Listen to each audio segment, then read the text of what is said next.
முல்லைத்தீவு நீதவான் நீதிமன்றத்தில் கொக்கு தொடுவாய் மனித புதைகுழி தொடர்பான வழக்கு விசாரணைக்காக இன்றைய தினம் எடுத்துக் கொள்ளப்பட்டுள்ளது. முல்லைத்தீவு நீதவான் நீதிமன்ற நீதிபதி தா பிரதீபன் முன்னிலையில் இடம்பெற்ற வழக்கு விசாரணையில் காணாமல் போனோர் அலுவலகம் சார்பில் அலுவலகத்தின் சட்டத்திரணி OMP அலுவலகத்தினை கிளிநொச்சி முல்லைத்தீவு பிராந்திய இணைப்பாளர் கிருஷாந்தி ரத்நாயக்கா, சட்ட வைத்திய அதிகாரி சார்பாக மருத்துவ அதிகாரி, மாவட்ட செயலகத்தின் பிரதம கணக்காளர், காணாமல் ஆக்கப்பட்டவர்கள் உறவுகள் சார்பில் சட்டத்திறனிகளான கணபதி பிள்ளை கனகேஸ்வரன்,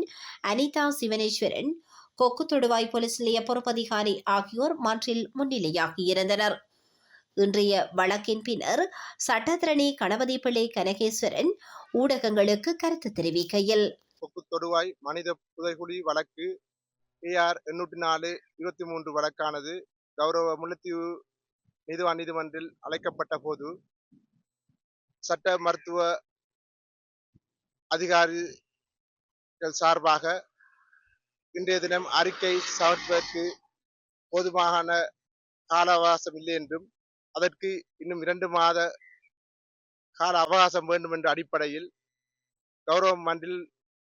என்ற ஒரு திகதியை கோரியிருந்தனர். அதன் அடிப்படையில் கௌரவ மன்றானது இன்றைய தினம் அந்த சட்ட